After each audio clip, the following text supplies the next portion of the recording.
everyone, welcome to our today's class. Here I am Shikha, your English educator from World Student Scope. And today in this lecture, this is the second lecture of our first chapter of class 9th book Beehive.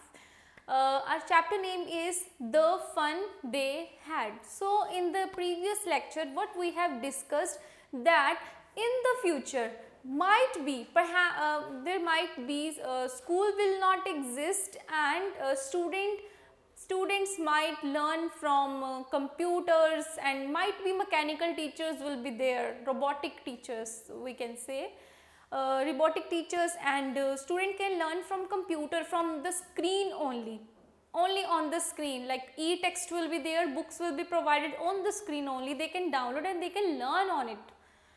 Might be that time school will not exist like we are having now at present.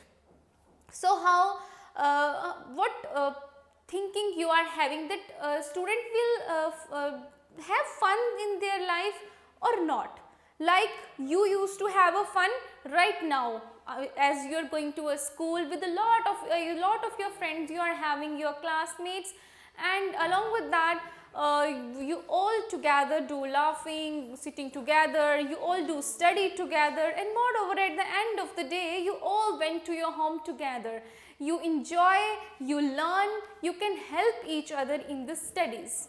And if there will be an individual teaching means you will learn only one, no classmates, no friends, nothing at all.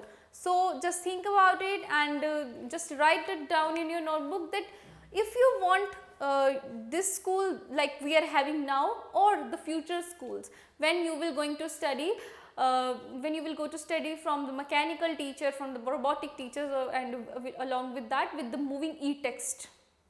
Alright, and might be at that time the books will not printed on a paper. So that's all about our chapter, what we have done in the previous lecture. This was a quick recap of the chapter, and now we will do the NCERT solutions, and along with that one poem also we will do today. So let's start it.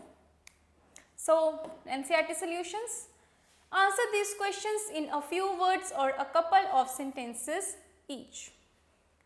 अब हमने इसको answer the following है ये हमारे. How old are Margie and Tommy. अब जो मैर्जी and Tommy थे वो कितने ईयर्स के थे? मार्जी is 11 and Tommy is 13 years old. मार्जी जो था वो मार्जी जो थी वो 11 ईयर्स ओल्ड थी, और जो टॉमी था वो कितने ईयर्स ओल्ड था? He was 13 years old.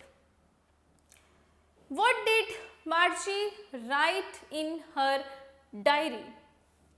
Answer, मार्जी wrote down in her diary. ये हमें चैप्टर के स्टार्टिंग में ही एकदम बता दिया गया था. स्टार्टिंग जो लाइन थी वही था that today Tommy had found a real book, और उस पर हेडिंग भी थी, उसमें डेट मेंशन थी. मार्जी wrote in her diary today Tommy found a real book, कि आज जो टॉमी है उसने एक रियल जो बुक है, जो असली बुक है, उसको उसने ढूंढा है.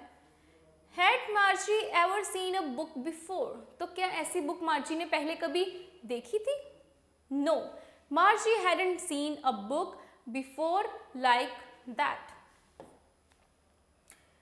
What things about the book did she find strange? अब उस बुक में ऐसी क्या चीज़ें थी जो उसको लगता है कि वो थोड़ी सी strange थी, थोड़ी सी अलग थी. So the things about the book that she found strange were, the pages of the book were yellow and crinkly. Crinkly means having folds or lines. So the pages of the book were yellow and crinkly. First जो था उसको लगी थी चीज़ जो strange लगी थी वो यही थी. Second, the words stood still instead of moving. अब उनको क्या थे, अब वो used to हो चुके थे स्क्रीन पे पढ़ने के. जब भी जो ई टेक्स्ट है, जो वर्ड्स होते हैं वो मूव करते हैं. एज वी स्क्रॉल डाउन तो वो मूव करते हैं, तो उसको ऐसा लगता है कि जो बुक्स पे जो वर्ड्स लिखे हैं वो एक ही जगह पे स्टैंड है, एक ही जगह पे खड़े हैं, वो मूव नहीं कर रहे हैं लाइक स्क्रीन पे जैसे मूव करते हैं. Third one, when they turned back to the previous page. अब वो ये बोल रहे हैं कि जब वो प्रीवियस पेज पे वापस से जाते हैं, it still had the same words on it that it had when they first read it. अब उसको ऐसा लगता है कि जैसे when they first read it the same words are there, same sentences are there, तो उसको ऐसा लगता है कि वो एक ही जगह पे वो एक ही चीज़ उसको बार बार देखने को मिल रही है कि वो चेंज नहीं हो रही है। तो उसको ये तीन चीज़ें जो है, she found all these three things strange about that book. What do you think a telebook is? तो हमें क्या लगता है कि टेलीबुक क्या है? मैंने बताया भी था कि टेलीबुक क्या होती है। It's a book, must be a book that gets displayed on the screen of the television, जो टेलीविजन की स्क्रीन पे डिस्प्ले होती है उसको हम बोलते हैं टेलीबुक। What subject did Margie and Tommy learn? तो जो टॉमी और मार्जी हैं वो कौन से सब्जेक्ट्स जो है वो लर्न कर रहे थे? Margie and Tommy learned geography, history and arithmetic, क्योंकि इस जो स्टोरी है इसमें तीन ही मेनली सब्जेक्ट्स का जो है वो डिस्कशन हुई है, या फिर ये कह लें कि एक छोटी सी बात जो हुई है हमें सुनने को मिली है, वो तीन सब्जेक्ट्स थे मेनली। अरिथमेटिक, मैथ्स का जो सब्जेक्ट था, अरिथमेटिक का टॉपिक था, maths means arithmetic and history and geography. इन तीन सब्जेक्ट्स की मेनली इसमें बात हुई है। So answer the following with reference to the story. I wouldn't throw it away. Now these after the question and answers, these are the reference to context, that who said to whom. Answer the following questions with reference. I wouldn't throw it away. ये किसने बोला था कि मैं उसको नहीं फेंकूंगा? I wouldn't throw it away. किसकी बात हो रही है? Who says these words? What does it refers to? What is it being compared with by the speaker? तो ये किसने कहा था? Tommy says these words. जब उसने ये बोला था that I have had a million of books on the screen and I hadn't thrown it away like earlier the people used to throw. He was just guessing that the people might thrown the book away after the completion of the semester or after the completion of the particular topic. So he was just guessing. Tommy says these words. It refers to the books. It किसको बोला गया है? I won't throw it away. It कौन है? Book को बोला गया। The paperback book is being compared with the, जो paperback book है उसको किस चीज़ से कंपेयर किया है? टेलीबुक से कंपेयर किया है by the speaker. स्पीकर ने उसको टेलीबुक से क्या किया है? कंपेयर किया, कंपैरिजन किया है। नेक्स्ट रेफरेंस की अगर हम बात करें, sure they had a teacher, तो उसको ऐसे वो कह रहे हैं कि sure they had a teacher but it wasn't a regular teacher, it was a man, कि वो रेगुलर टीचर नहीं है। रेगुलर टीचर जैसे वो एक मैन, एक पर्सन होते हैं, हमारी तरह एक मैकेनिकल टीचर नहीं होते हैं। Who does they refer to? Sure they had a teacher, they कौन है यहाँ पे? They refers to the students centuries ago.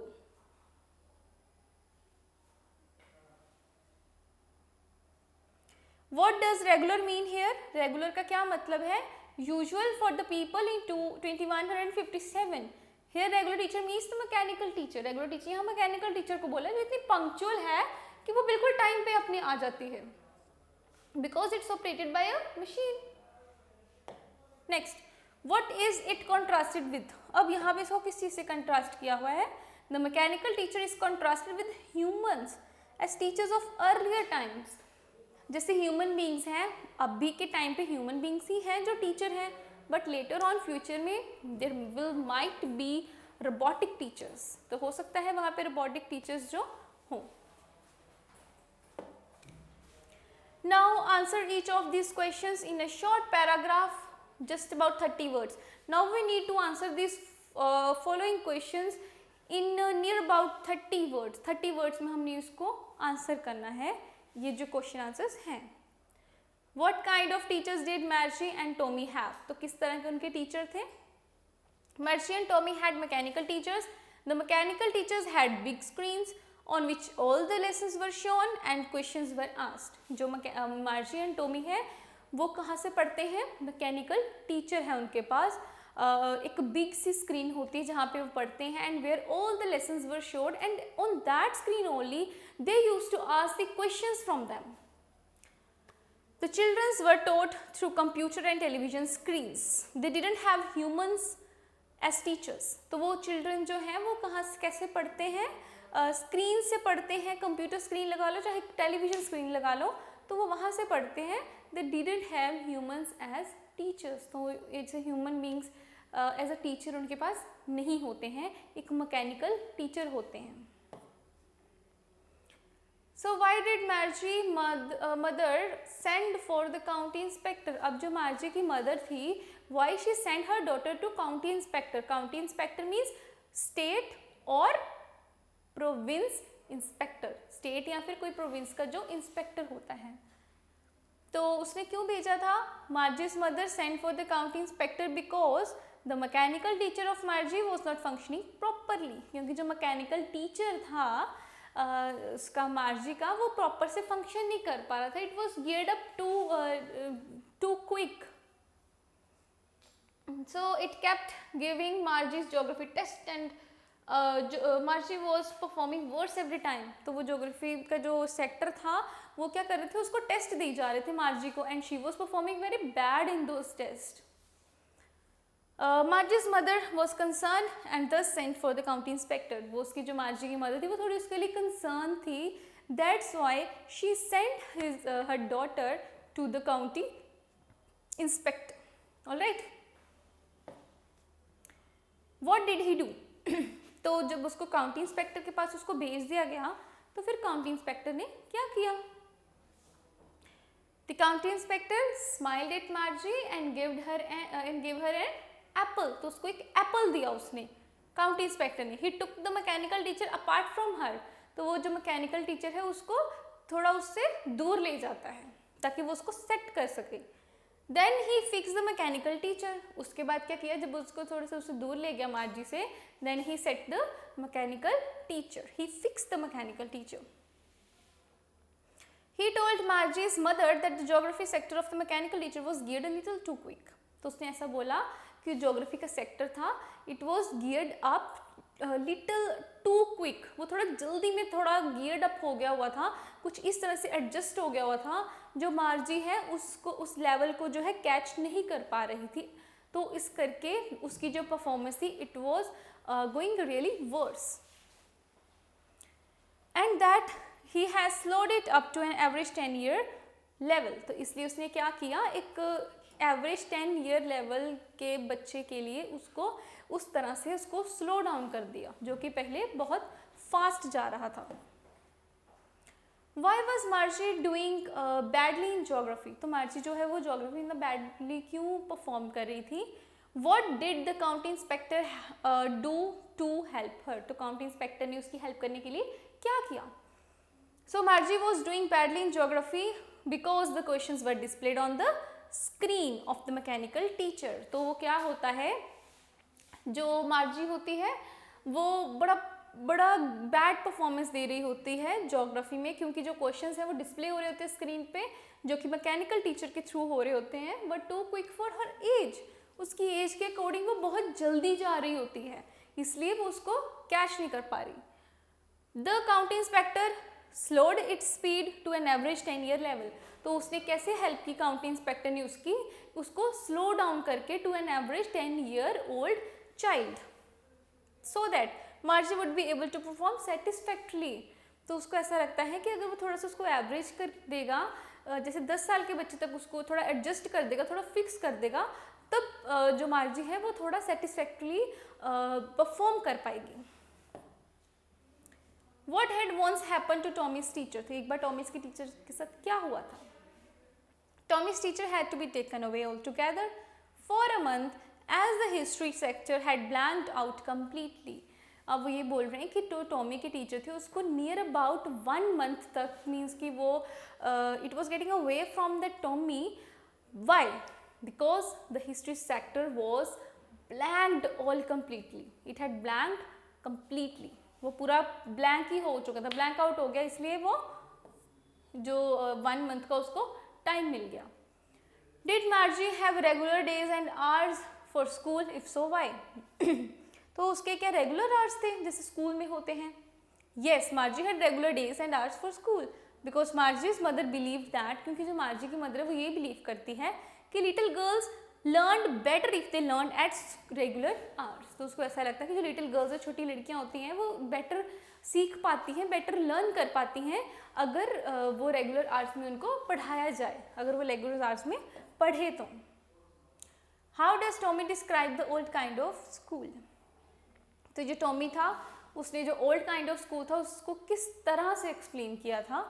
Tommy says that the old kind of school had special buildings, all the kids went to that building for studying. तो उसने कुछ ऐसा बोला था कि special buildings are being assigned for the purpose of teaching.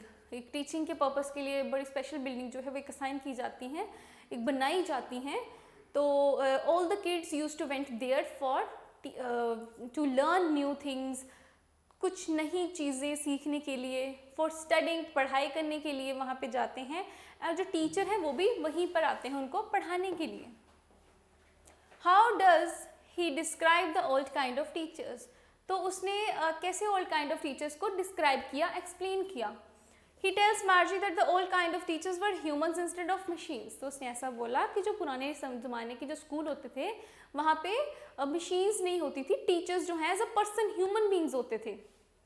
The human teacher would educate the boys and girls and give them homework and ask questions। तो वो जो ह्यूमन टीचर होती थी वो उनको पढ़ाते थे, एजुकेशन जो है वो प्रोवाइड करवाते थे, and after the completion of the chapter they also give them question and answers to do and moreover homework also.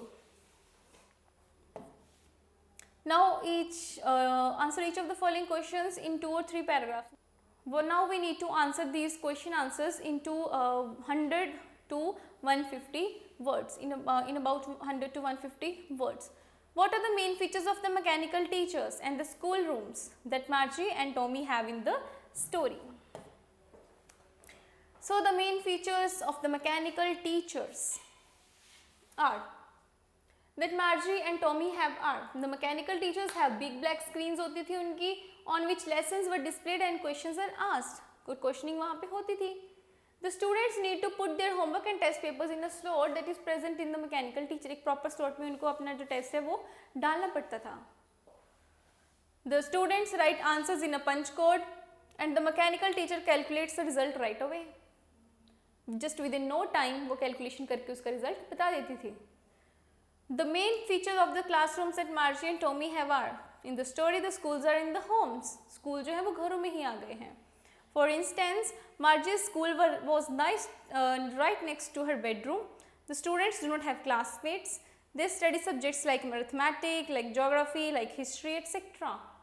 The mechanical teacher would turn on at the same time every day except on weekends। तो जो mechanical teacher वो same time पे on हो जाती है except on weekends, weekends को छोड़ के, जिसमें हमारा सैटरडे और संडे आ जाता है। Second, why did Margie hate school? Why did she think that the old kind of school must have been fun?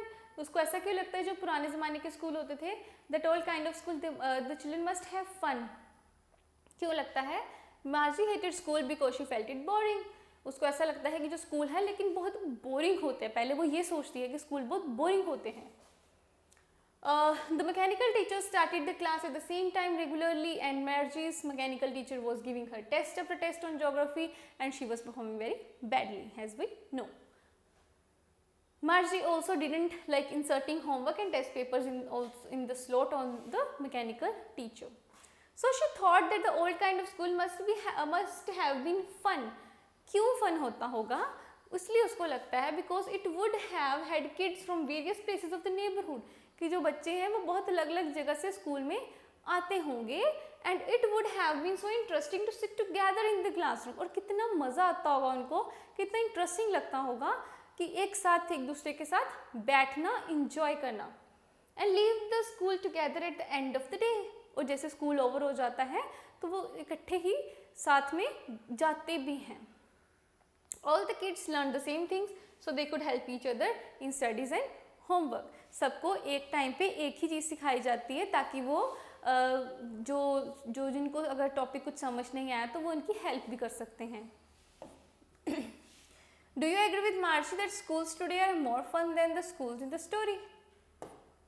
So yes, I agree with Margie that schools today are more fun, आज कितना मज़ा आता है, school में जाते हैं तो अपने फ्रेंड्स होते हैं, क्लासमेट्स होते हैं, अलग अलग सब्जेक्ट्स हम पढ़ते हैं, सब इकट्ठे बैठ के पढ़ते हैं, खाना खाते हैं तो लंच ब्रेक में सब इकट्ठे खाना खाते हैं। तो आज के टाइम पे जो प्रेजेंट स्कूल्स हैं तो उसमें फ़न ऑफ कोर्स है, तो माइट भी फ्यूचर में अगर इंडिविजुअली पढ़ाई होगी तो शायद ऐसा नहीं होगा। So the schools are more fun than the schools in the story. In the story, the schools are in the students' home. तो जो स्कूल हैं वो कहाँ पे हैं, उनके घरों में ही हैं। And this gives no space for the interaction between students, जिससे उनके जो स्टूडेंट हैं उनके बीच में कोई इंटरेक्शन नहीं हो पाती है। Studying from screen and taking up test sound boring. Screen से ही पढ़ना और टेस्ट देना कितना बोरिंग सा साउंड कर रहा है। And inserting homework and test papers in a slot on a mechanical paper is very monotonous. See, आज क्या होता है, हमने टेस्ट कर लिया, सब इकट्ठे बैठ के टेस्ट करते हैं जब टीचर देती है, उसके बाद हम टेस्ट कॉपीज जो है वो टीचर के हैंड ओवर करते हैं। आफ्टर दैट 2 days के बाद हमें, जैसे 1 और 2 days के बाद हमें अपनी जो नोटबुक्स हैं वो वापस मिलती हैं और हमें अपने मार्क्स पता चलते हैं, अपनी इम्प्रूवमेंट पता चलती है। Writing answers in punch codes is even more draining. तो पंच कोड पे आंसर लिखना इवन उसको और भी ज़्यादा बहुत मीन्स बिल्कुल अच्छा नहीं लगता था। Learning together in a class give students a wider view of people. अगर क्लास में स्टडी होती है तो एक वाइडर व्यू होता है, एक इंटरेक्शन होती है स्टूडेंट में। Students also get familiar with others and learn how to interact and socialise. वो सोशलाइज बनते हैं, कैसे बातचीत करनी है, कैसे अपनी बातें शेयर करनी है। अगर हम अकेले बैठे रहेंगे तो क्या सोशलाइज बनेंगे? We will might go into depression then in the future if that schools will exist. Which school? Like virtual classrooms and robotic teachers if will be there. So getting taught by the human teachers is a way more dynamic than the being taught by a machine. If there is any issue with any lesson or concept, the student can ask the human teacher there and here and there, then and there.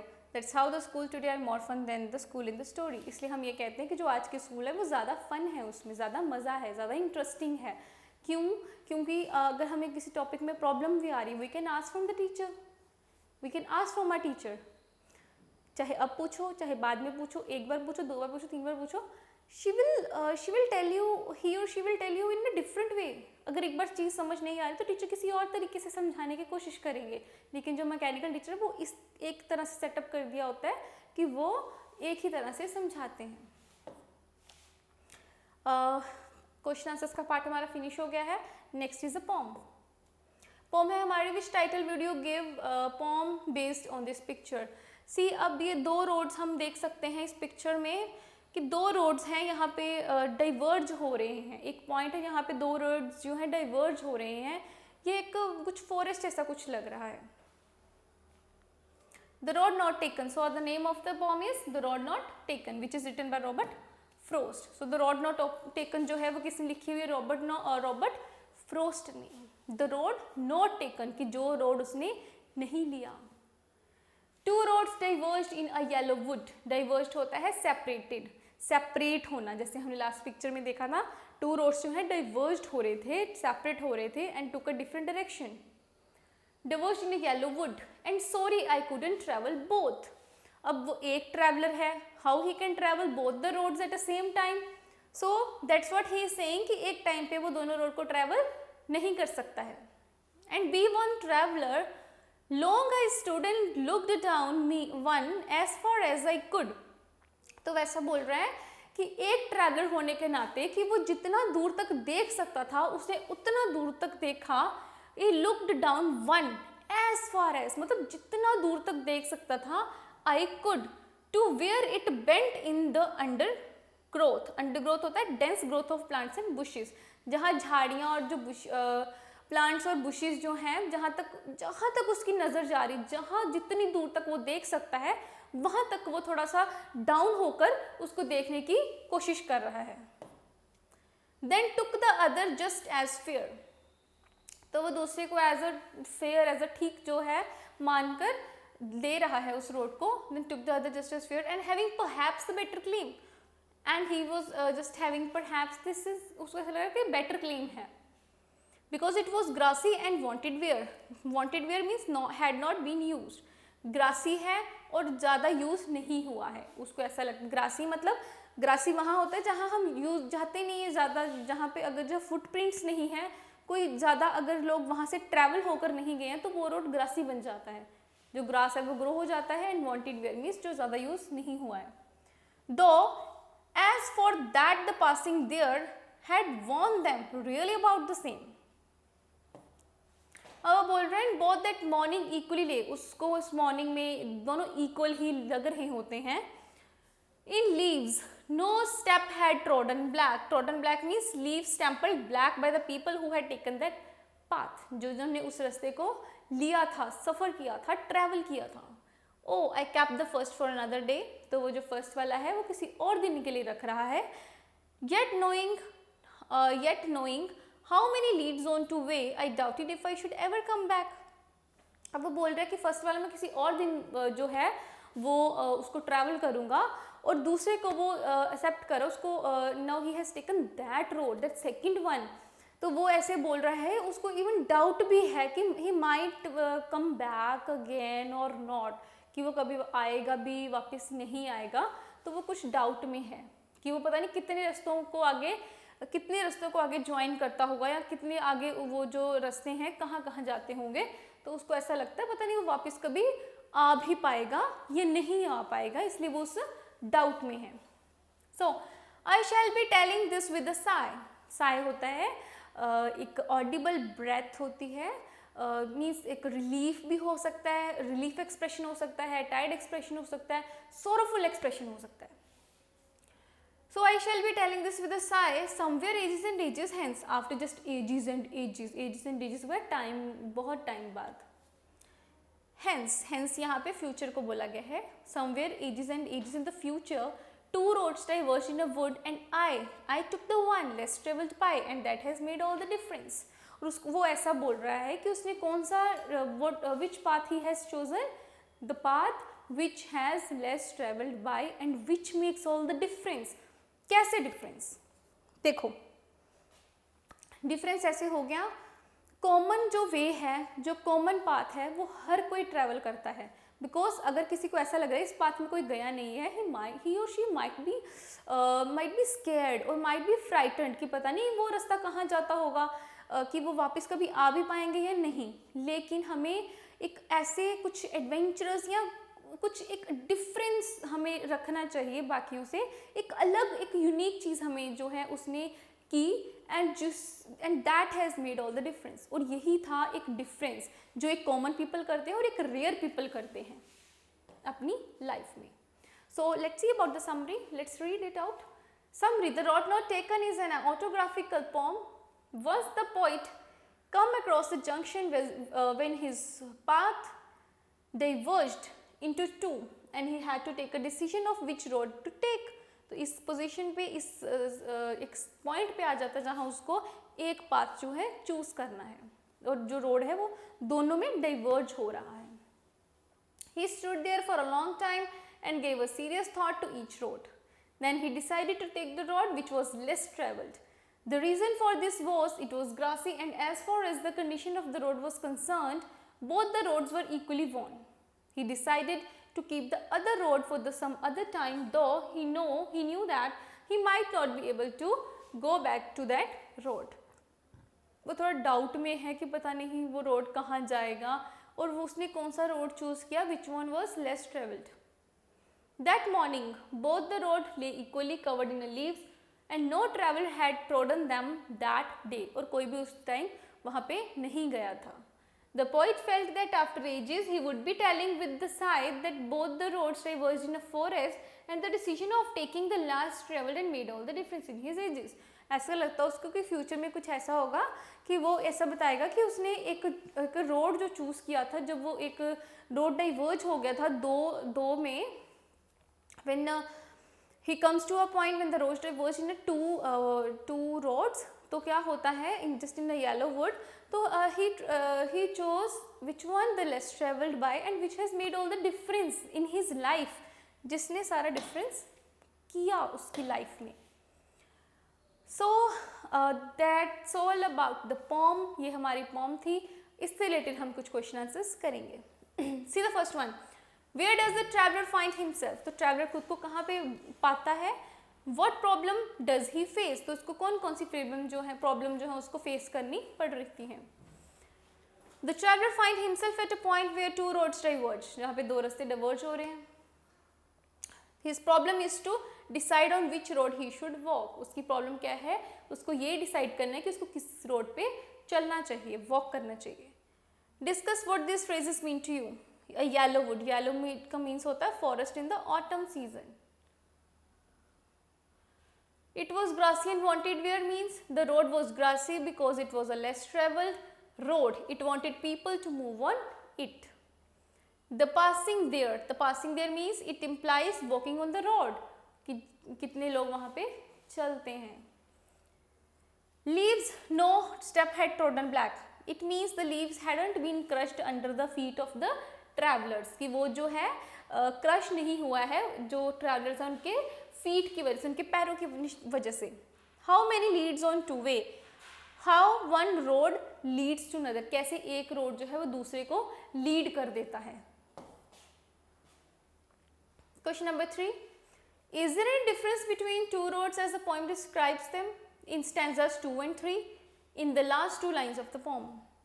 अब stanza 2 and 3 की बात कर लें. So there is no difference between the two roads in stanzas 2 and 3. और अगर हम ये बात करें लास्ट 2 lines की पोम में, तो वो क्या बताता है? The poet tells that the road he opted is less travelled. कि जो उसने रोड ऑप्ट किया था वो कौन सा था? Which was less travelled and which has made all the difference in his life. Question number 4. What do you think the last 2 lines of the pome mean? Looking back, does the poet regret his choice और accept it? कि जैसे उसने अपनी choice को accept किया था या उसको रिजेक्ट कर दिया था? रिग्रेट किया था, sorry. The last 2 lines have the quintessence of the poem. The poet expresses his opinion that it becomes difficult for a normal human being to change his or her decision. कि अपना decision को change करना बहुत जो है, अपना opinion जो है वो उसको डिस्क्राइब कर रहा है कि बहुत डिफिकल्ट हो जाता है एक नॉर्मल पर्सन के लिए अपना ओपिनियन को चेंज करना. The poet intends to walk on the first road, but he couldn't do so because life doesn't offer multiple chances to choose. पहला वो रास्ता जाना चाहता था लेकिन उसने इसलिए नहीं चूज़ किया था कि जो ज़िंदगी है हमें बार बार लॉट ऑफ अपॉर्चुनिटीज से नहीं हमें ब्लेस करती. हमारे पास कभी कभी बहुत रेयर या बहुत कह सकते हैं बहुत कम अपॉर्चुनिटीज आती हैं लाइफ में, and we should grab it. The decision taken में आर वंस फ्यूचर और लीड वन टू सक्सेस. या तो वो उसको बर्बादी की ओर ले जाती या फिर उसको सक्सेस की ओर ले जाती. तो उसको ये चीज़ देखनी थी, या तो उसका फ्यूचर बन जाता, उसको सक्सेस की ओर ले जाती, या फिर उसके फ्यूचर को डिस्ट्रॉय कर देती. It makes all the difference. और यही चीज़, यही डिफरेंस जो है क्रिएट करती है, यही जो डिफरेंस है बनाती है. Now he repents for not getting a chance to travel on the first road. वो थोड़ा सा डिपेंड कर रहा था कि उसने फर्स्ट रोड पे ट्रैवल नहीं किया. Question number 1 of the second part. Have you ever had to make a difficult choice? Do you think or you will have difficult choices to make? How you will make the choice? For what the reason? Such situations occur in everyone's life. ऐसी कुछ situation हम सबकी life में जो है हमें देखने को मिलती हैं और आ भी जाती हैं ऐसे. So in today's world, people have numerous alternatives. हमारे पास बहुत सारे alternatives होते हैं. अच्छा चलो ये नहीं है तो ये कर लेंगे हम, ये नहीं है तो ऐसे. प्लान ए नहीं होता हमारे पास, प्लान बी भी होता है, सी भी होता है. तो हम ये ऑल्टरनेटिव्स हमारे पास काफ़ी होते हैं आजकल. But the decision should be taken after considering all the ins and outs of the situation. लेकिन जो एक फाइनल जो डिसीजन हम आते हैं वो होता है उस सिचुएशन के सारे इन्स एंड आउट्स, हर एक चीज़ को नोटिस करके, हर एक चीज़ को देखकर जो हम डिसाइड करते हैं. We must ruminate over the disadvantages also. तो हम जो है वो र्यूमिनेट भी हो सकते हैं विद द डिसएडवांटेजेस से भी. Question number 2. After you have made a choice, do you always think about what you might have been or do you accept the reality? तो क्या हम अपनी reality को accept कर लेते हैं? So one should live in the present and not in the past. हमें हमेशा अपने present में ही जीना चाहिए, कभी past में नहीं future जीना चाहिए. past की टेंशन नहीं लेनी चाहिए और future के लिए कभी भी worried नहीं होना चाहिए. The philosophy of is the key to attaining success. Life is not a bed of roses, as we all know. Life is not a bed of roses. We have to go through many things, many sacrifices and a lot of efforts. So its hurdles are to be crossed bravely. जो hurdles आते हैं life में, we have to be crossed very bravely. One must not feel nervous and get dejected in the trying circumstances. कोई भी circumstances होते हैं उसके लिए डरना नहीं चाहिए, हमें उसको even face करना चाहिए, उससे कभी भागना नहीं चाहिए. So on some instances one needs to be confident about the choices he or she make. हमें उस चीज़ के लिए बहुत जो भी हम choices अपनी life में करते हैं उसके लिए हमें बहुत वो होना चाहिए, कॉन्फिडेंट होना चाहिए.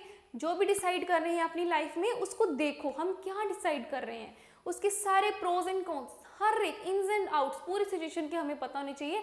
After that only we have to decide. चाहे वो डिसीजन हमारा जो भी है, लेकिन उसके जो भी सर्कमस्टांसेस होंगे we should be ready to face all these things. Next, so here is a thought by Jawaharlal Nehru. Time is not measured by the passing of years but by what one does, what one feels and what one achieves. And I think this is the best thought which we all should know and which we all should implement. At least remind of this thought always. Time is not measured by the passing of years. Time जो है हम उसको किस तरह से साल गुजरते जा रहे हैं हम उसको उस तरह से नहीं मेजर कर सकते, उस तरह से हम उसको मिनती नहीं कर सकते, उसको मेजर नहीं कर सकते हैं. पहले आप नर्सरी में थे, फिर आप 4th तक चले गए, 7th तक चले गए, मीन्स साल तो ऐसे निकलते ही जाते हैं, हम उसको इस तरह से मेजर नहीं कर सकते. लेकिन इसको मेजर करने का भी एक तरीका है, वो इस तरह से है कि हमने अपनी लाइफ में क्या किया, what we have done in our life, what we have achieve in our life and what one feels. क्या हमने अपनी लाइफ में किया है, what we have done, what we have felt, what we have done for our dreams and what we have achieved in our life. क्या हमने अपनी life में एक चीज़ को अचीव किया है, कितने एफर्ट्स किए हैं, कितने सैक्रिफाइसेस किए हैं, कितना उस चीज़ को पाने के लिए कितनी हमारी डिटर्मिनेशन थी, कितनी डेडिकेशन के साथ हमने उस चीज़ को किया है, उस पर वर्क किया है. एंड उस चीज़ से हम ये पता लगा सकते हैं टाइम का.